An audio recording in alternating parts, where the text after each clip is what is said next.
Programa Cultura Geral. Apoio Faculdades Milton Campos. Venha ser referência. Estude com quem já é. E IEPREV, em defesa da Previdência.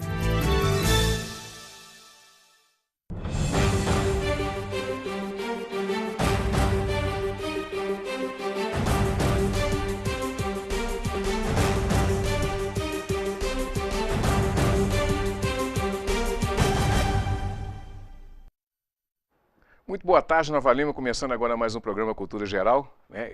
Hoje um programa, mais uma vez, falando de reforma política, e nada melhor do que trazer aqui, mais uma vez, um constitucionalista, o Dr. João Andrade, para nos ensinar um pouco do que está acontecendo com essa reforma, né? Com essa proposta. Nós estamos recebendo também aqui o meu amigo Felipe Galo. Ele fica olhando para mim aqui, eu fico todo sem graça, né? Meu amigo Felipe Galo, lá do escritório do Alvarenga, Barros e Ribeiro, Galo e Germano agora também, que eu tenho que ir emendando tudo agora, um atrás do outro, né? E o meu amigo Léo Coelho, que nós vamos falar aí também hoje de fotografia. Graças a Deus voltou essa pauta leve, gostosa, a gente poder falar aqui, discutir um pouquinho da fotografia. Nós já estamos chegando aí perto de outubro, né? E tem sempre a campanha de outubro, que é muito interessante a gente falar e repetir aqui o Outubro Rosa, essa campanha que ele fez e tal, que eu acho que é super legal e muito bacana. Bom, deixa eu dar aqui as boas-vindas aqui aos meus amigos. Dr. João Andrade, seja muito bem-vindo aqui ao programa, é um prazer te receber, de fazer esse bate-papo super aconchegante aqui com relação à reforma política. Seja muito bem-vindo. Muito obrigado pelo convite e por me receber aqui. É um prazer. Felipe, muito obrigado e tal. Isso, eu sei que trouxe o Dr. João aqui. Com certeza. É um assunto de suma importância, né, para todas as pessoas. E com um programa só, teve um ontem, tem um hoje, vamos ter outros para frente também, para a gente poder tratar desse assunto e explicar para as pessoas o que de fato está aí tramitando aí com essa nova... Não, com certeza, Betão, novamente eu agradeço o convite. Eu fico olhando para você, eu sempre falo que você é uma eloquência sua, um linguajar diferente, então eu sempre gosto de olhar quando você está apresentando o programa. E de fato, né, apesar de serem até 2 programas seguidos, é sempre importante frisar esse tema, porque o Congresso Nacional tem até outubro para poder votar qualquer proposta de reforma política que venha a valer já nas próximas eleições. Então é bom a gente estar atento, é bom o eleitor estar informado para saber seus direitos e também o que pode acontecer nessas próximas eleições. Nós temos um compromisso, nós temos que trazer nós temos que trazer o Germano aqui amarrado. Nós temos que trazer ele amarrado aqui.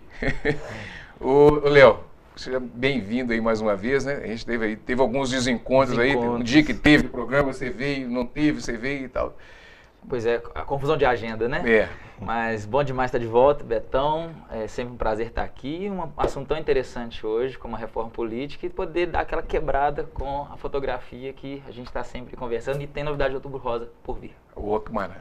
Maravilha. Vamos começar esse bate-papo aqui. Vamos. Quem vem por aí de reforma política e essa proposta aí?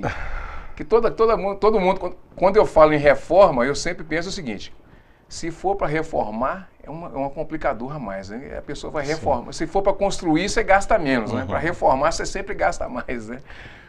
E a metáfora é perfeita, porque acho que todo mundo está convencido, existe um consenso de que nosso sistema político tem algum problema. De que, de alguma forma, ele não reflete a vontade do eleitor, ou pelo menos não perfeitamente.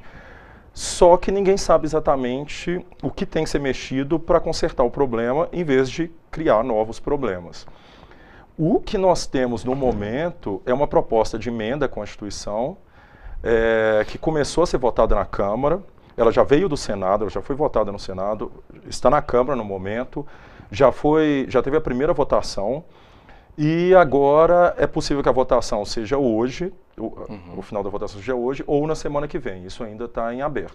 Hoje vai ser discutido novamente a reforma política no Congresso.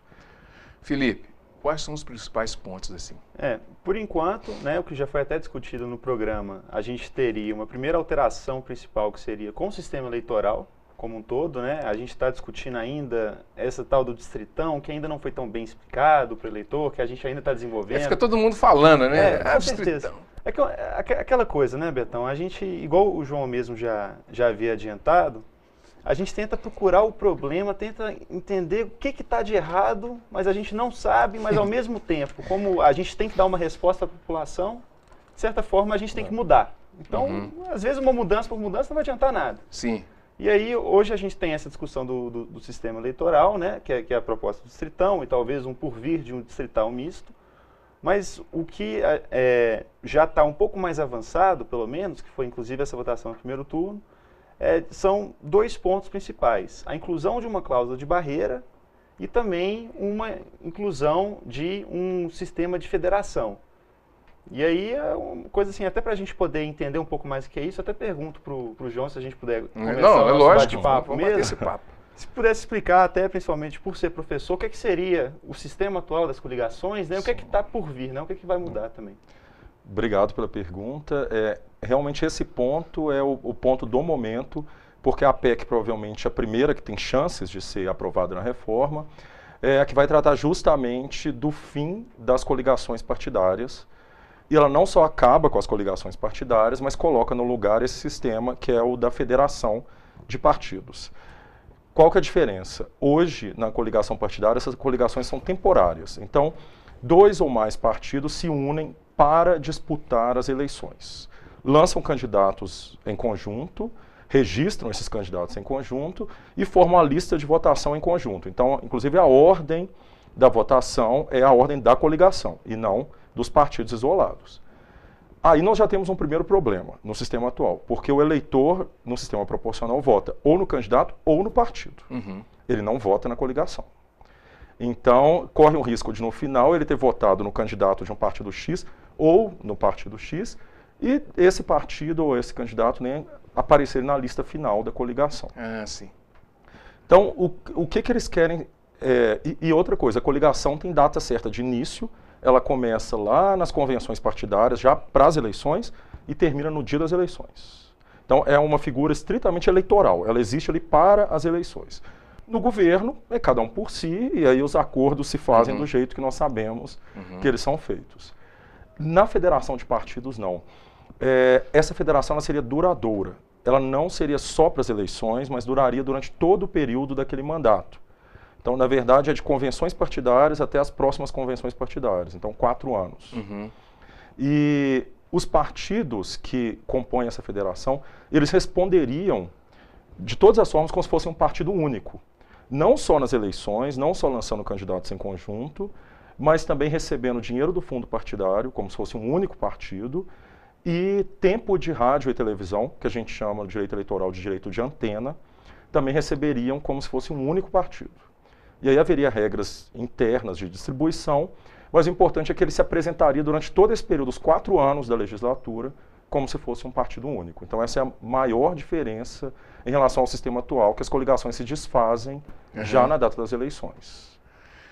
Você tem alguma outra pergunta, filho? Não, tenho sim. Porque a proposta dessa federação, né, porque pelo que tinha sido discutido até então na questão da reforma política, era muito assim, olha, os partidos normalmente vão se coligar e às vezes o partido não tem uma afinidade ideológica um com o outro.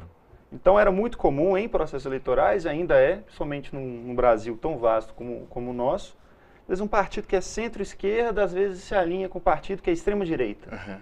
E que quando você olha, assim, não faz sentido. Isso? Frankenstein. Mas se for pensar em uma lógica de eleição, pode até fazer. Porque às vezes aquele partido está apoiando um candidato que é o menos pior para mim. Então, às vezes, esse tipo de coligação acontecia mesmo. Mas aí, quando eles iriam para a legislatura, né, que seria o tempo do mandato como um todo, isso se quebrava. Então, a aliança ela não se mantinha. Então, para um chefe do executivo que queria aprovar lei, aprovar projeto, aprovar emenda, ficaria mais difícil conseguir manter essas alianças. Então, a ideia da federação é exatamente, vamos pegar todo mundo que condiz um com o outro, né, e fazer uma estrutura única para ficar mais fácil. Aí eu fiquei com um questionamento, que é até interessante para a gente discutir aqui. Como é que a gente faria um controle ideológico disso? Não é? Porque lá no propósito está assim, a gente vai ter uma questão de ideologia. Mas quem que vai dizer o que vai ser ideologia? Os partidos terão essa autonomia? Será que, por exemplo, se daqui a 3 anos a gente perceber que os partidos eles fraudaram ideologicamente o eleitorado, será que o TRE, o TSE, ele poderia exercer algum controle sobre isso, como se fosse uma fraude das eleições? Aí a gente fica nesse questionamento, né? Sim. O sistema proporcional, esse sistema proporcional que a gente tem, ele é viável? Porque com essa ideia de pegar assim, os mais votados também, você cria uma outra anomalia também, que você vai privilegiar quem tem mais dinheiro, né? Olha, é uma coisa que a gente tem que entender. Sistemas eleitorais em si são todos viáveis. Nós não inventamos nada. Por incrível que pareça, nem o distritão, que parece ser uma jabuticaba, uma coisa esdrúxula inventada por nós, não foi inventado por nós. Existe em alguns poucos países do mundo que não são nem tão expressivos, mas, enfim, existe. E todo o sistema eleitoral, ele apresenta benefícios e malefícios. E isso só dá para a gente saber, é aquela metáfora interessante de você ter que consertar a bicicleta enquanto você está pedalando. Porque só dá para saber o que funciona para a gente quando você implementa. Então você pode especular que nossa sociedade tem algumas características e que essas características tendem a funcionar melhor com o sistema X. Só que de repente você implementa o sistema e por causa de detalhes da implementação, porque além de tudo tem isso. Tem o sistema como um todo, a gente pode mencionar o proporcional que a gente tem hoje, que é de listas abertas, tem o proporcional de listas fechadas e o distrital. Vamos supor esses 3 modelos básicos. Isso são previsões muito gerais, assim. Aí quando você vai entrando em detalhes, o legislador ainda tem que tomar decisões sobre como as coisas vão acontecer no dia a dia. E essas decisões vão mudar completamente o perfil do sistema e o funcionamento. Então, o mesmo sistema pode funcionar, às vezes, mudando um detalhe pequeno. E aí, já pegando um gancho na fala do Felipe, eu fico pensando, nosso sistema atual é proporcional de listas abertas. O que significa isso? Então, os partidos se coligam, como eu disse, para as eleições, e o eleitor só sabe qual a lista dos candidatos eleitos ao final, depois que os votos são apurados. A lista é aberta no sentido de que a ordem dos candidatos na lista muda, e muda de acordo com o quê? Com o número de votos que cada candidato recebe nas eleições. Uma comparação com isso seria o sistema proporcional de listas fechadas, em que cada partido ou coligação, se houver, já apresenta a sua lista de candidatos na ordem em que eles tomarão posse. Então, nesse sistema fechado, se o partido, pelo número de votos que recebe, tem direito a preencher 4 cadeiras, o eleitor já sabe de antemão quais são os 4 candidatos do partido que terão assento nas cadeiras, que são os 4 primeiros da lista. O nosso sistema não. A lista ela é apresentada, nós temos uma lista, apresentamos para a Justiça Eleitoral, os partidos apresentam, mas a ordem dos candidatos na lista muda de acordo com a preferência do eleitor. Então, você pode até conseguir antecipar que o partido é capaz de fazer 4 cadeiras, mas você muito dificilmente consegue antecipar quem são os 4 do partido que conseguem. E assim, eu falo isso da perspectiva do eleitor, porque eu tenho a impressão que da perspectiva dos dirigentes partidários, eles têm uma clareza muito grande de quem tem chances reais e quem não tem chance de ocupar essas cadeiras. E aí a questão, já passando para o que eles querem implementar e o que poderia ser resolvido com isso. Hoje, as coligações se fazem, para lançar esses candidatos, essas listas abertas, muito estrategicamente, eu diria. Eles têm algumas preocupações, os partidos têm algumas preocupações muito concretas, que não são imediatamente o voto do eleitor. Então, uma preocupação, por exemplo, é tempo de televisão. Então, os partidos se coligam hoje com outros partidos de acordo com a quantidade de tempo de televisão que a coligação vai ter ao final. Claro, isso de alguma forma tende a reverter em votos, mas não diretamente. Então, eles não estão preocupados com a ligação programática ou ideológica ali. Não, a questão é quanto mais tempo de televisão, maiores as chances de você ser votado. Então, vamos resolver esse problema. Com o sistema que se quer implementar, já com essa PEC em votação, a 282, na federação, não. Como ela não se desfaz igual a coligação, ela tem que durar 4 anos, o objetivo é justamente forçar os partidos a fazerem ligações que sejam mais programáticas e ideológicas, né, que são as palavras que estão se usando aí, porque eles vão ter que pensar a médio prazo. Não é só nas eleições, eles vão ter que conviver uns com os outros dentro das casas parlamentares, distribuir entre si o dinheiro do fundo partidário e o tempo de rádio e televisão. Então, em princípio, isso seria um incentivo para os partidos pensarem a médio prazo. Complicado aí, Léo? Betão, eu estou pensando algumas coisas aqui a respeito. Como leigo no assunto, eu posso dar meu pitaco? Lógico, claro. Você é a voz do povo. Perguntas, né? Você é a voz do povo. É o seguinte, na questão da reforma política, é abordada só essa questão da forma de eleição, ou tem alguma coisa falando a respeito de punição para os candidatos também, acabar com foro privilegiado, etc. Isso entra na reforma política ou é só a forma de eleição mesmo que está sendo abordada? Pois é, a reforma política são várias, na verdade. E existem são as reformas dentro da reforma. Exatamente. Né? Fica mais caro ainda que a construção. Existem propostas de todo tipo no Congresso Nacional. Agora, especificamente, o que tem chances hoje de ser votado são as reformas eleitorais. Então, que vai para essa questão das coligações, vai para a questão do financiamento de campanha, se vai ser público ou privado, das cláusulas de barreira, ou seja, os obstáculos para que partidos pequenos continuem recebendo dinheiro público, né? A tendência é que eles não recebam, é o que se tenta fazer. E doações eleitorais, até tentando resolver um problema que foi criado pelo Poder Judiciário, que é a proibição de que pessoas jurídicas doem para as campanhas. Então, os candidatos agora falam, olha, não dá para continuar tendo eleições sem dinheiro. E, agora, curiosamente, no início da reforma, quando se começou a discutir, vai ser uma das primeiras coisas cortadas, havia uma questão em relação a fixar um mandato para os membros do Poder Judiciário, pelo menos os tribunais superiores e especificamente o Supremo Tribunal Federal, que hoje os cargos são vitalícios. Então, uma vez que você nomeou ou foi nomeado o ministro do Supremo, é até a sua aposentadoria compulsória ou até a morte. E então, pretendia se mexer nisso e colocar um prazo ali que fosse de 10 ou 15 anos. Foi uma das primeiras coisas que caíram na reforma. Eu acho, e aí eu falo mais como cidadão, né, que lê jornal e tal, que o Congresso Nacional não está no momento que ele é capaz de peitar o Poder Judiciário e comprar uma briga com o Poder Judiciário. Então, o Congresso está na retaguarda. E então, acredito que, por hora, o que vai acontecer são reformas que dizem respeito diretamente aos congressistas. Porque mexe no sistema eleitoral, mexe no que interessa a eles diretamente. Tem uma outra questão também em relação a esse timing da reforma política, é exatamente o que eu havia falado antes. Existe um princípio no direito eleitoral que precisa da anualidade. Então, uma lei, para que ela tenha sua vigência, ou seja, que ela vale nas próximas eleições, ela precisa ser aprovada com 1 ano de antecedência das próximas eleições. Então, as eleições do ano que vem vão ser em outubro. Então, a gente precisa aprovar até antes de outubro, para que você tenha pelo menos esse tempo. Porque isso é para proteger o próprio sistema, para evitar que chega na última hora, todo mundo muda as regras do jogo, e aí para algum partido ou candidato X ou não, né? Se prejudicar ou se beneficiar para o outro lado também, né? Que isso é possível. Financiamento de campanha, professor. Essa é uma situação assim que todo mundo quer saber e todo mundo fica ali na expectativa. Como é que vai ser isso e tal? Envolve dinheiro, né? Envolve dinheiro. Todo mundo tem interesse nisso. Eu já queria até abrir assim nessa parte já com financiamento de campanha, que até então está proibido pessoa jurídica doar, né? Exatamente. Como é que fica toda essa questão na reforma? Pois e aí a gente tem que voltar um pouquinho nessa questão da proibição de pessoas jurídicas doarem.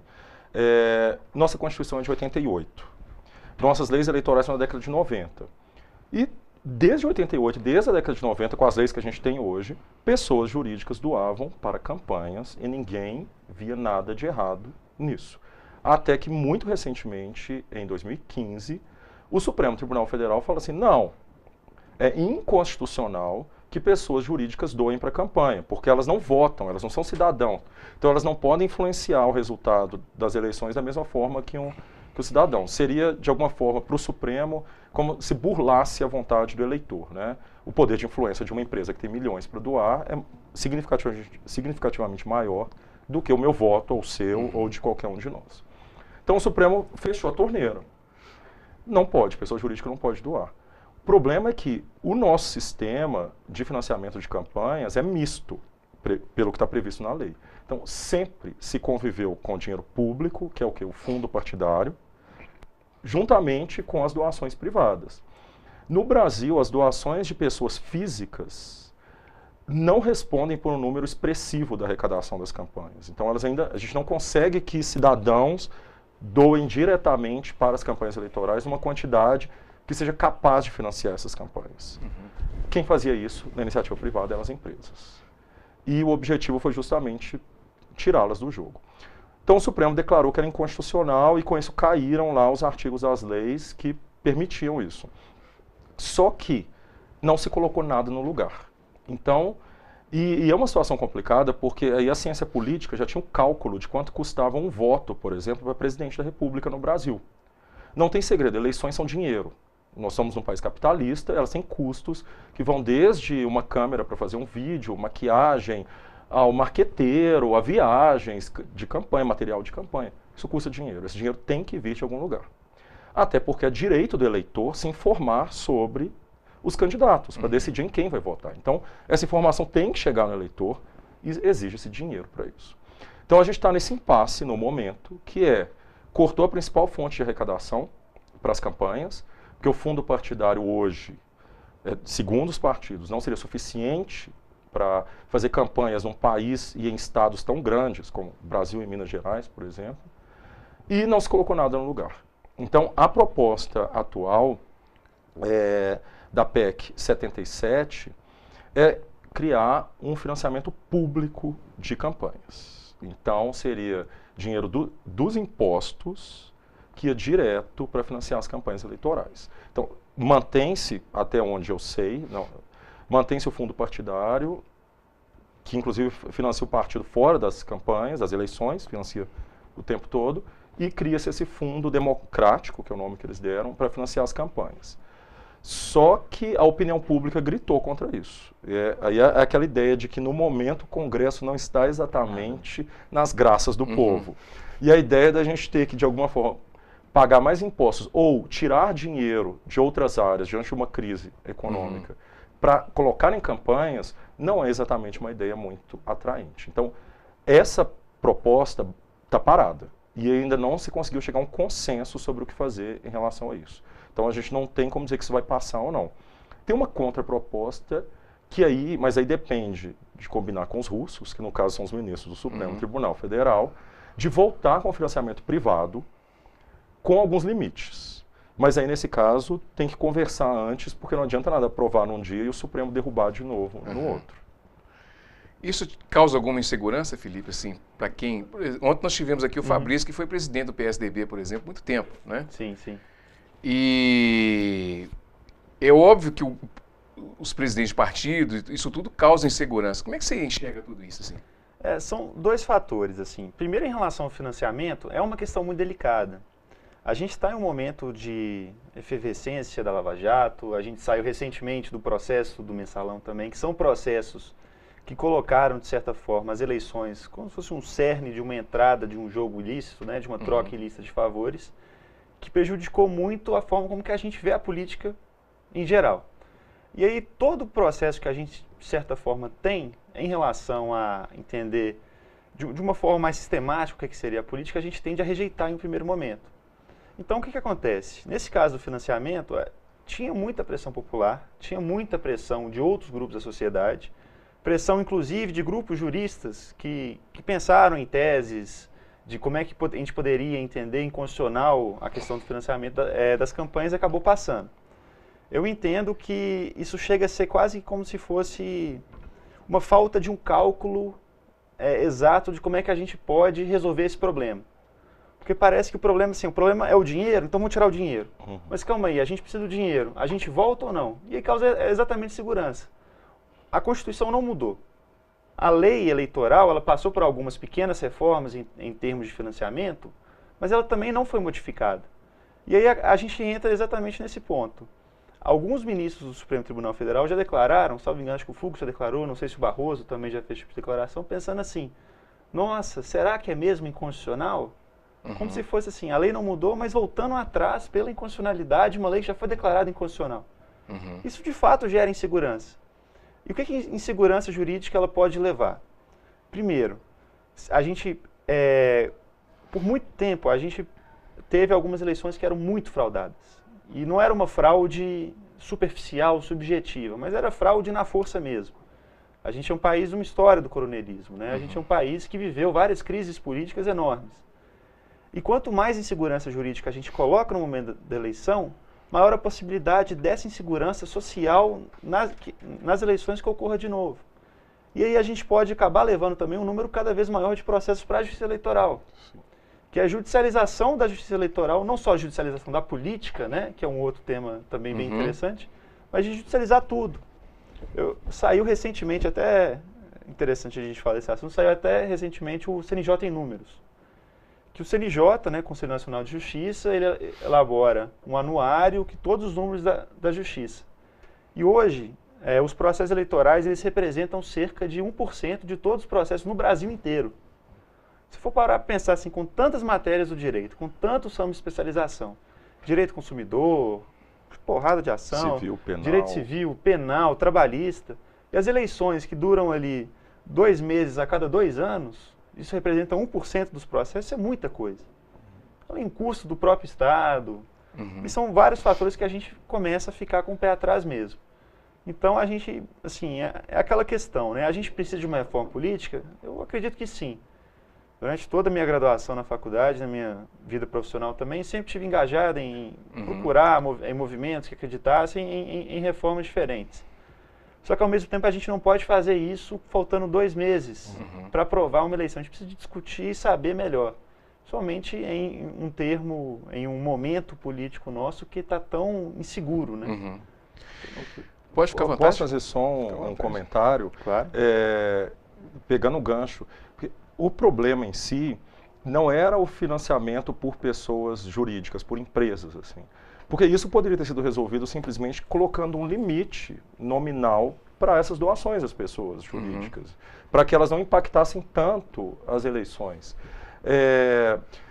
Tentou-se resolver, e é isso, o Congresso ficava no impasse, todo mundo via que tinha um problema ali na questão de financiamento de campanhas, que existem cifras milionárias sendo movimentadas e tal, que é inclusive algo chocante quando você compara com a realidade social brasileira. Você compara o valor do salário mínimo e o que movimenta uma campanha, então enfim. Então, tinha essa intuição de que tinha uma coisa errada ali, e o Supremo tentou resolver. Hoje, como o Felipe disse, já tem ministros falando, olha, talvez a gente tenha que rever essa decisão nossa, e que a gente tenha sido apressado demais. Mas o meu ponto que eu queria acrescentar é, de qualquer forma, eu acho que o financiamento público, do jeito que eles estão tentando passar, não é a solução para os problemas. Eu acho que vai gerar outros problemas. É aquela ideia da reforma que você trouxe no início. Você vai consertar, você vai pintar a parede para depois descobrir que o vazamento continua e se espalhou, na verdade. Sim. Eu acho que, por exemplo, alguns problemas do financiamento público vai levar a uma cartelização dos partidos, especialmente os partidos maiores, porque, ora, as maiores bancadas no Congresso, né, dos maiores partidos, é que consegue aprovar leis.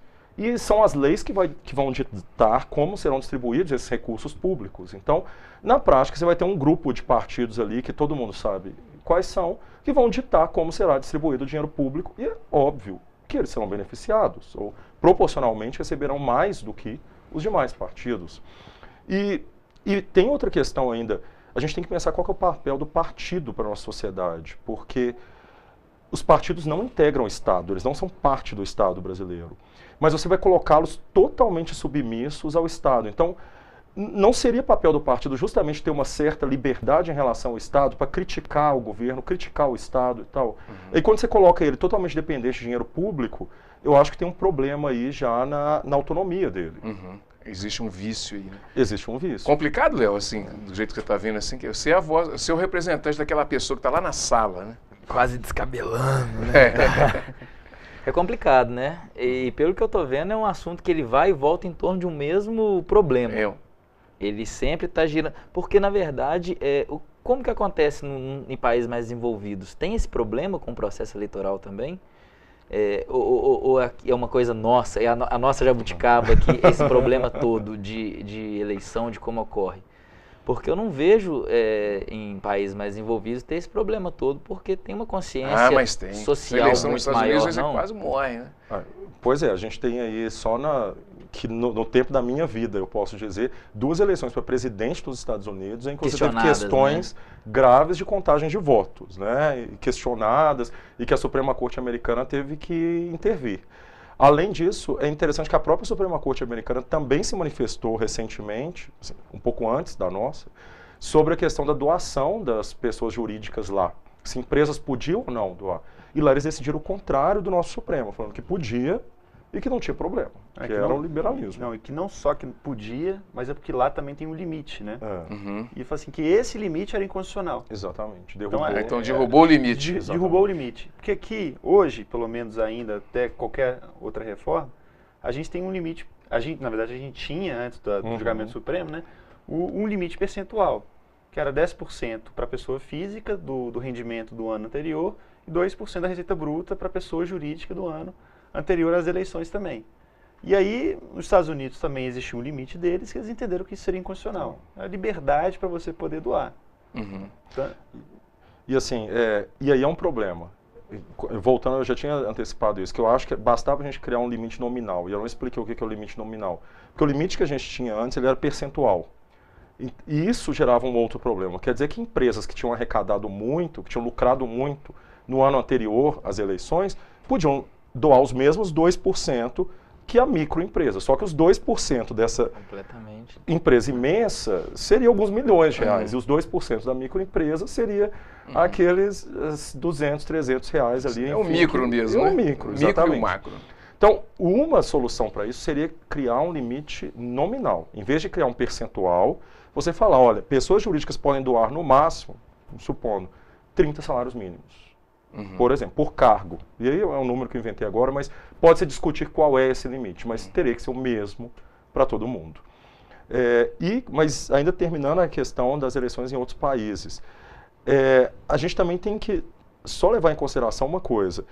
O sistema eleitoral é um problema para todo mundo. Acho que não tem ninguém plenamente feliz com o seu sistema eleitoral. Todo país aponta que tem problemas a resolver.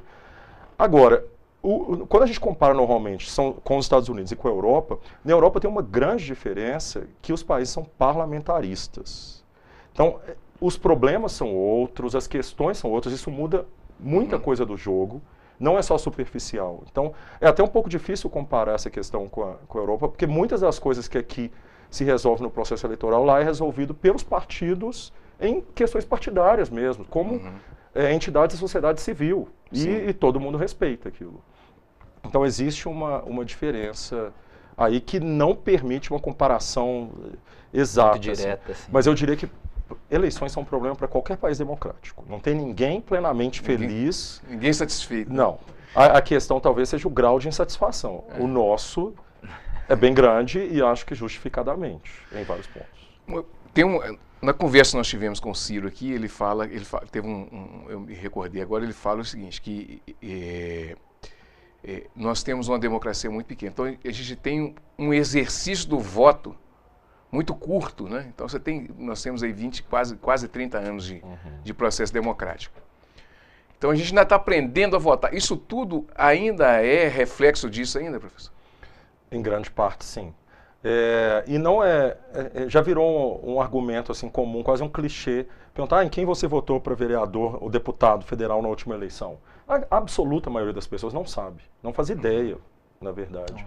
E foi decidir, às vezes, na hora da urna lá, perguntando para o amigo, para a amiga que foi votar, em quem você vai votar? É bom fulano?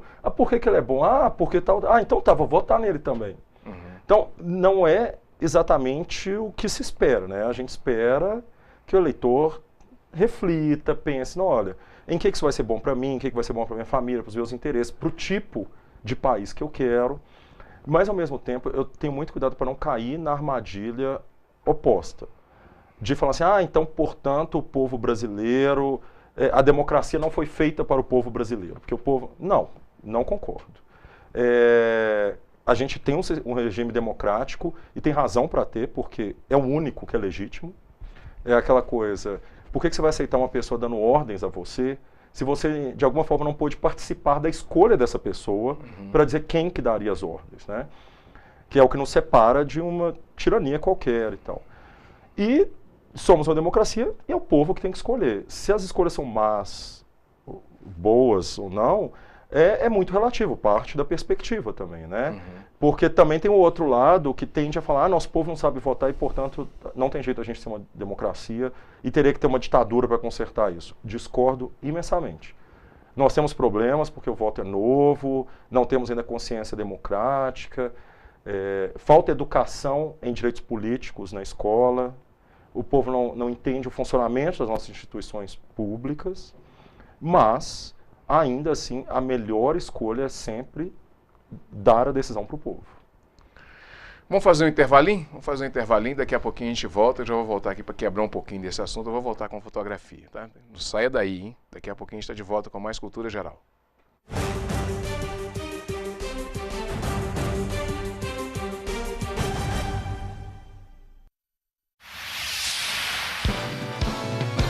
Canal Cidadão, Nova Lima e você.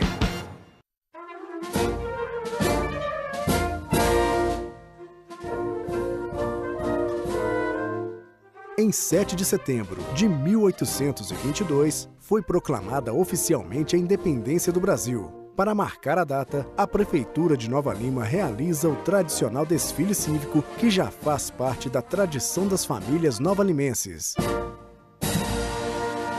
Como prefeito de Nova Lima e como cidadão que ama o Brasil, estou aqui para reafirmar meu compromisso com a nossa cidade e com a população. Viva a nossa pátria! Viva o nosso Brasil! Muito obrigado!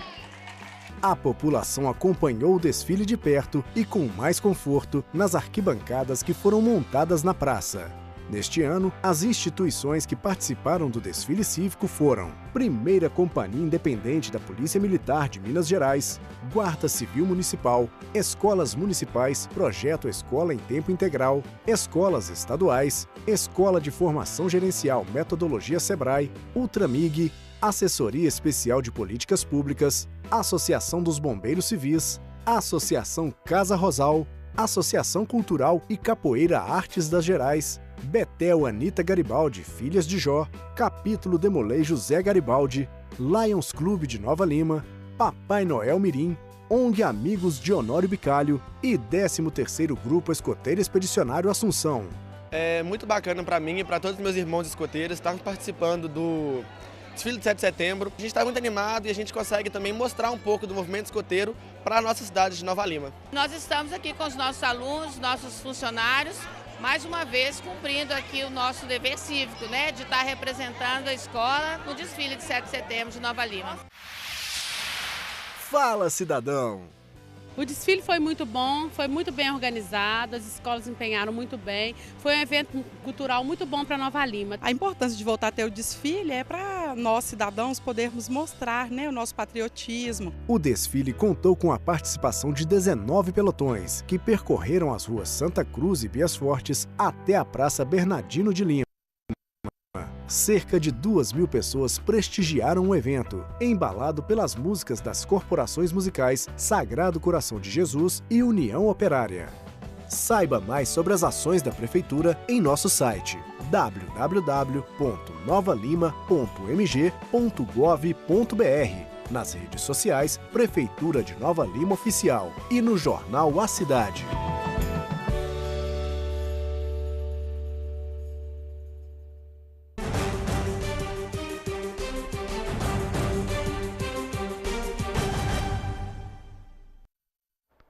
Muito bem, voltando com Cultura Geral. Vamos falar de fotografia um pouquinho agora para quebrar um pouquinho desse clima. Ô, Léo, o que tem de novidade aí? Vem Outubro Rosa. Tem que lembrar o pessoal que a campanha do Outubro Rosa, quem vem aí, é uma campanha muito importante e essa campanha foi feita ano passado.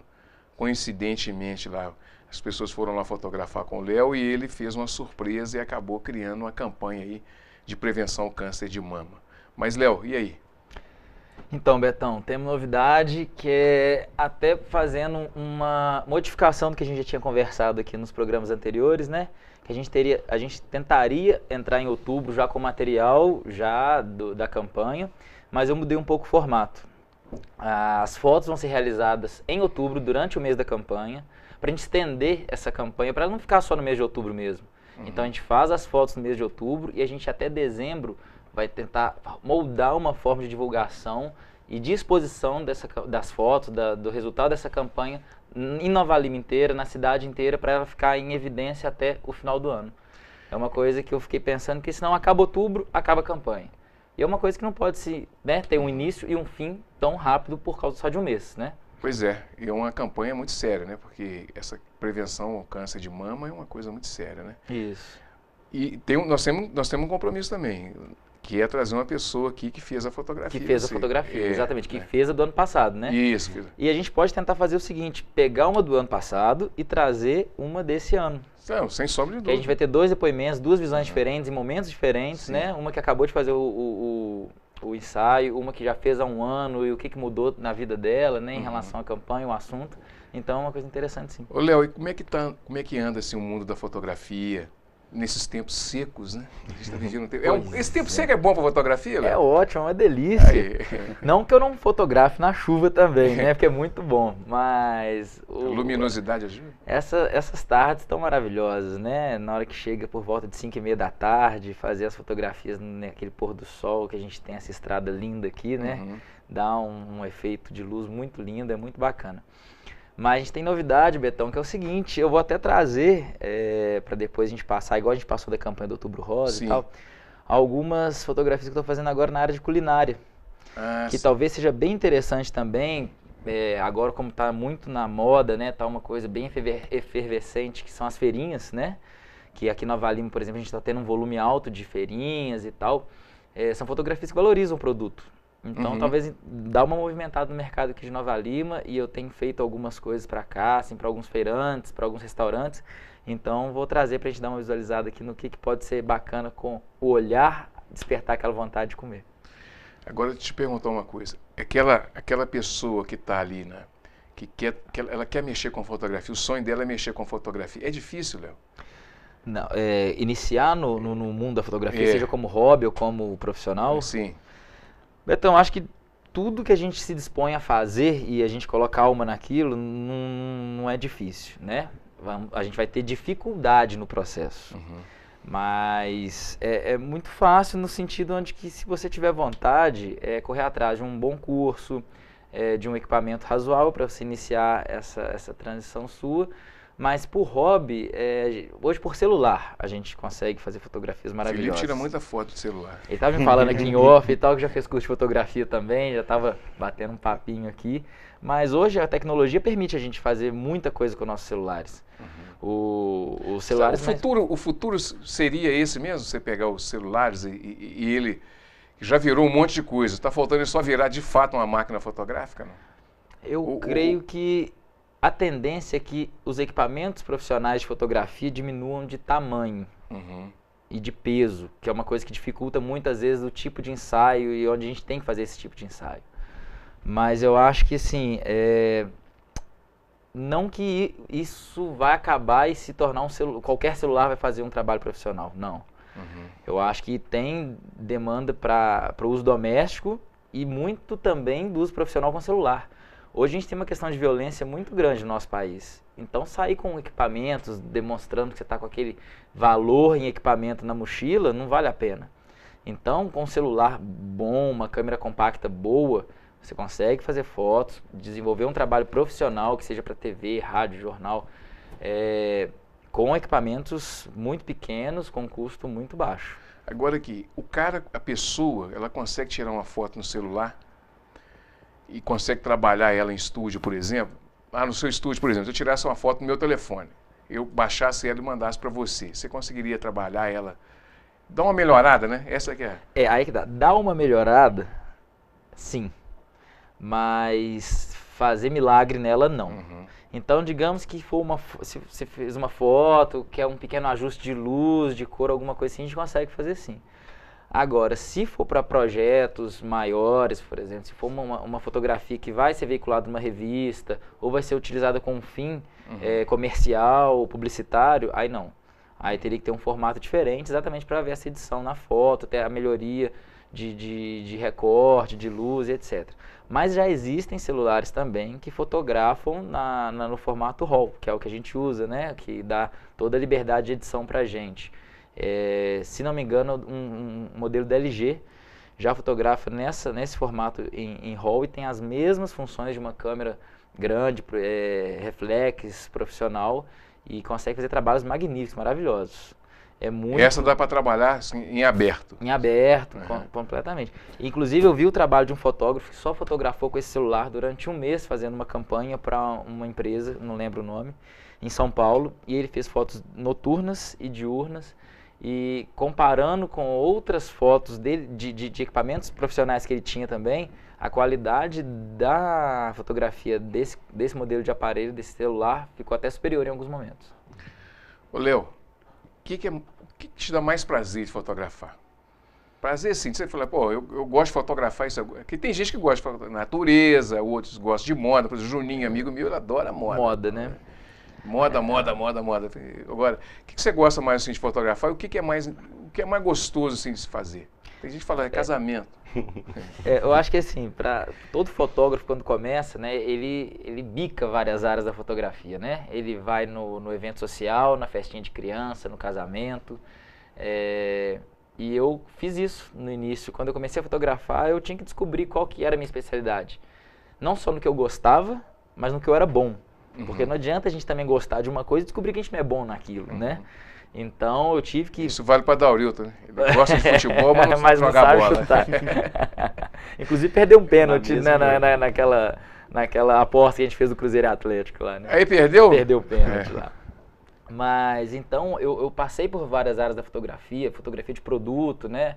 E o que me faz muito feliz hoje fotografar é retratos femininos. É onde eu sinto emoção, onde eu vejo uma contrapartida, sabe? É um ensaio de uma gestante, é o ensaio de uma mulher, a Outubro Rosa me permitiu isso, sabe? É a mudança de momento de uma mulher, ela saindo de uma fase crítica por causa de uma doença ou não, ou em prol da autoestima dela. Clientes minhas que me procuram quando acabou um relacionamento, por exemplo, precisa de dar um up na autoestima para fazer um ensaio mais sensual, lifestyle. Então, quando eu tenho essa contrapartida de emoção da fotografada durante o ensaio, é o que me dá mais prazer. E uma coisa que eu gosto muito, estou começando nessa área agora, que é fotografia de produtos, na área de gastronomia, mas é uma coisa muito legal também, que né, dá para criar muita coisa. Mas o que me emociona mesmo são retratos femininos. É trabalhar com pessoas, sabe? Você está retratando uma pessoa ali e está enxergando a alma dela, o que ela tem que te passar ali de positivo, o que seja de negativo, mas retratar essa emoção vindo dela. É uma troca, uma conexão, né, que a gente faz. Nova Lima tem um cenário legal para fotografia, sim? Vários. Você fala cenário para fotografar ou cenário comercial, que você diz? O cenário para fotografar. Cenário para fotografar, que a gente nossa, a gente tem muita coisa bacana. Se a gente for, igual eu falei no horário de 5h30 da tarde, né, subir na estrada aqui para Belo Horizonte, a gente tem um pôr do sol maravilhoso, a gente tem as montanhas maravilhosas que é ao nosso redor. Dentro da cidade, os pontos que a gente tem aqui, o zigue-zague, famoso zigue-zague, o Bicame, a gente tem vários locais aqui em Nova Lima que proporcionam não só em relação à luz, mas em relação à riqueza de cenário mesmo. A Praça do Mineiro. Agora, por exemplo, nessa época a gente teve todos os IPs em Nova Lima super floridos. Você podia parar em qualquer esquina aqui da cidade que dava uma fotografia maravilhosa, entendeu? Então, aqui a gente é muito rico. A gente, um pouquinho mais distante, né, a gente tem aqui perto em Riacima, as cachoeiras. Se a gente for andar aqui na nossa Serra do Curral, a gente tem lugares maravilhosos. Então, a gente está abraçado de muita coisa boa. A arte salva, né, Felipe? Nossa, salva. A gente está com esse papo aqui de política, tava todo mundo ficando deprimido, e agora eu querendo pegar minha câmera fotográfica e sair por Nova Lima. A arte salva. Posso até falar um pouco dessa pergunta agora do cenário, né? Lógico. Se a gente pegar esse mesmo horário que a gente está falando de pôr do sol bonito, a gente tem um problema que é o trânsito para BH, né? O pessoal que está voltando do trabalho, indo para a faculdade, encontra aquele engarrafamento, né, terrível na região das 6 pistas. E a 5 minutos dali, se você parar o carro, desligar o carro e sair andando, a 5 minutos dali você tem um dos lugares mais lindos para fotografar aqui na nossa região, que é o trilho do trem desativado ali, atrás do Biocor. Então tem um cenário maravilhoso ali, está do nosso lado e pouca gente conhece. Né? Vamos voltar lá? Vamos voltar para Cláusula de Barreira? Vocês é que sabem, eu estava gostando da fotografia. Professor, como é que essa situação da cláusula de barreira, como é que fica? Pois é, cláusula de barreira. O que é, né? Primeiro, exatamente. Para as pessoas entenderem. Olha, a gente já teve cláusula de barreira na nossa lei eleitoral, 2002 e 2006, que eram alguns obstáculos que se colocavam, algumas exigências mínimas que o partido tinha que ter para funcionar no Congresso, para receber dinheiro do fundo partidário e para ter tempo de rádio e televisão. Então, o que se exigia do partido? Se exigia ali só ia poder ter isso tudo o partido que tivesse 5% de votos para a eleição da Câmara de Deputados, na eleição anterior, dividido por 1/3 dos estados, com o mínimo ali de, se não me engano, 2% em cada um desses estados. Então, só o partido que atingisse isso funcionaria no Congresso. E o que é funcionamento parlamentar, que as pessoas às vezes não sabem? A gente vê na televisão, a CPI, a Comissão de Constituição e Justiça da Câmara. Só pode fazer parte dessas comissões os partidos que têm o que a gente chama de funcionamento parlamentar. Então não basta, às vezes, ter um deputado eleito ali. Se a lei estabelecer critérios, como no caso estabelecia, os partidos que não cumprem aqueles critérios não podem nomear membros para essas comissões. Não podem nomear membros para as mesas das casas, né, que são os órgãos de direção das casas legislativas. E não recebem, ou recebem menos, dinheiro do fundo partidário e tem menos tempo, ou não tem tempo, de rádio e televisão. Aquele tempo gratuito que os partidos políticos têm para fazer propaganda fora do período eleitoral. Mas o que aconteceu em 2006? Aí voltamos para o Supremo Tribunal Federal, que falou que a cláusula de barreira prevista na lei era inconstitucional. Por quê? E aí, efetivamente, ele tinha um bom argumento, porque o artigo 17 da Constituição vai falar que existe autonomia partidária, liberdade para criação partidária e o princípio do pluripartidarismo, ou seja, a Constituição deixa claro que para ela mais partidos é melhor. Essa é a interpretação que o Supremo tirou desse artigo da Constituição. E a cláusula de barreira tendia a reduzir os partidos. O partido que não faz propaganda tende a ter menos voto. Que não recebe dinheiro do fundo partidário vai ter menos estrutura também para colocar a sua ideologia na rua, para chamar o eleitor. E imagina o Brasil, né, com essas CPIs que a gente tem, né? Então, o deputado tem lá um tempo de exposição na televisão de graça, né? Passa no horário nobre da televisão, entrevistando, não sei o que e tal.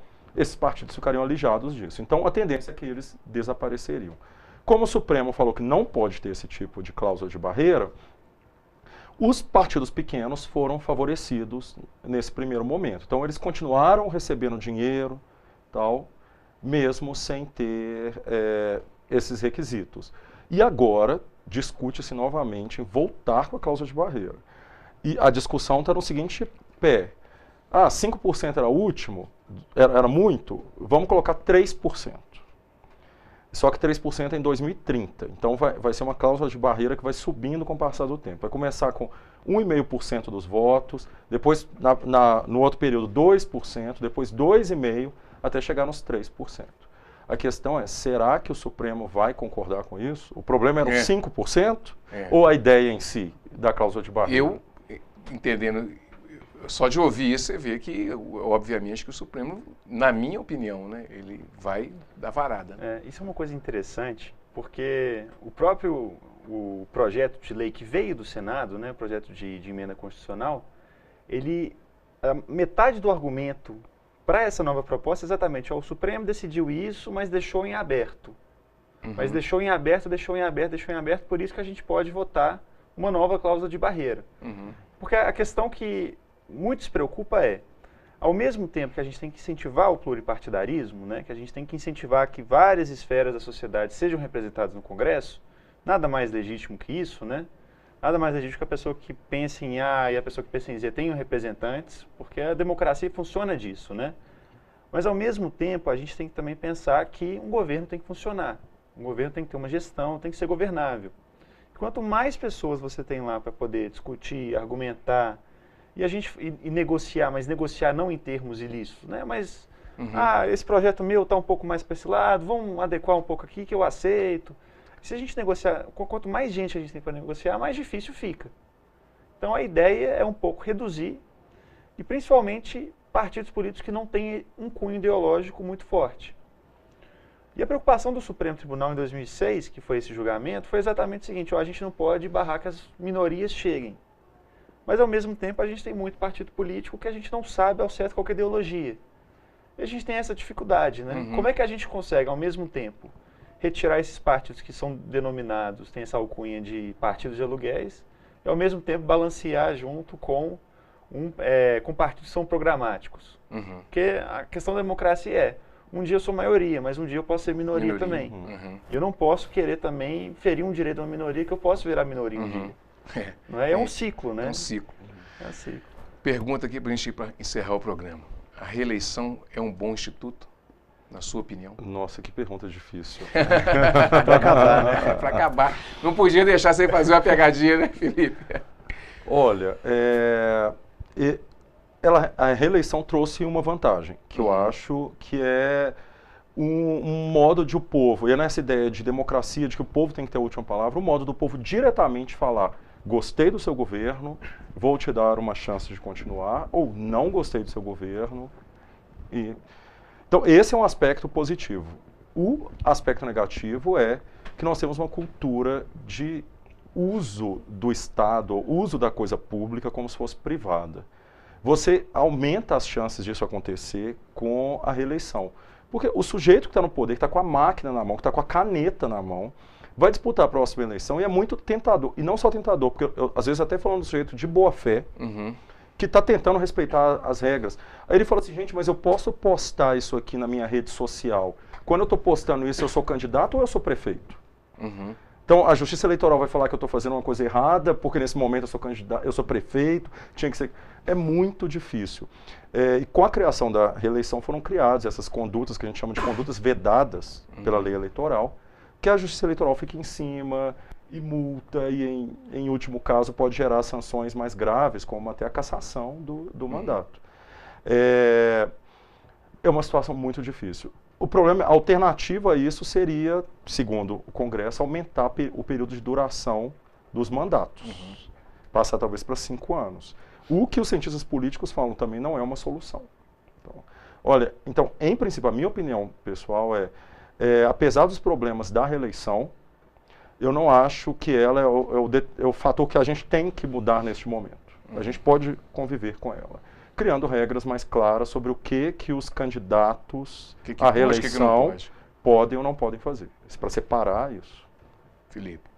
Olha, eu vou numa linha muito parecida. Eu tendo, assim, em relação à lei eleitoral em geral, eu tendo a ser um pouco mais liberal em termos de restrição. Eu acredito que numa democracia, quanto mais o povo se sente satisfeito assim, com um projeto de poder, um projeto político, mais interessante é que ele tenha, inclusive, a liberdade de poder perpetuar isso, né?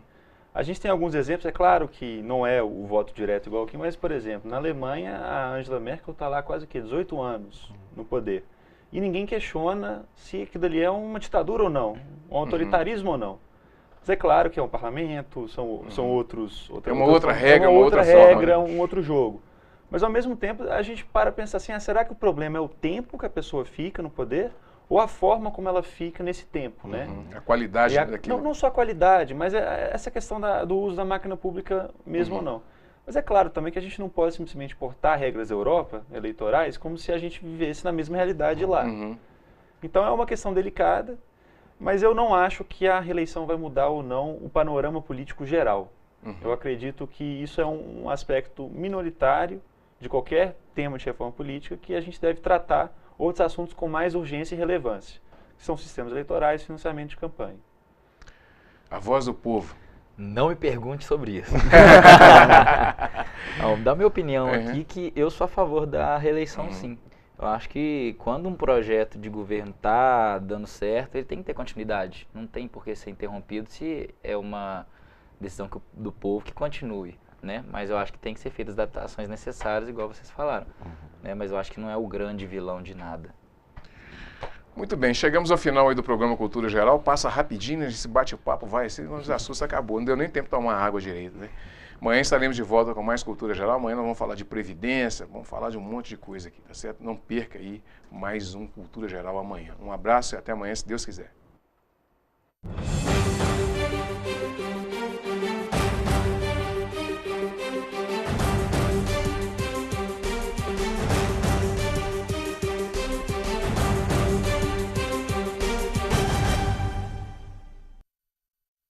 Programa Cultura Geral. Apoio Faculdades Milton Campos. Venha ser referência. Estude com quem já é. EI é Prev, em defesa da Previdência.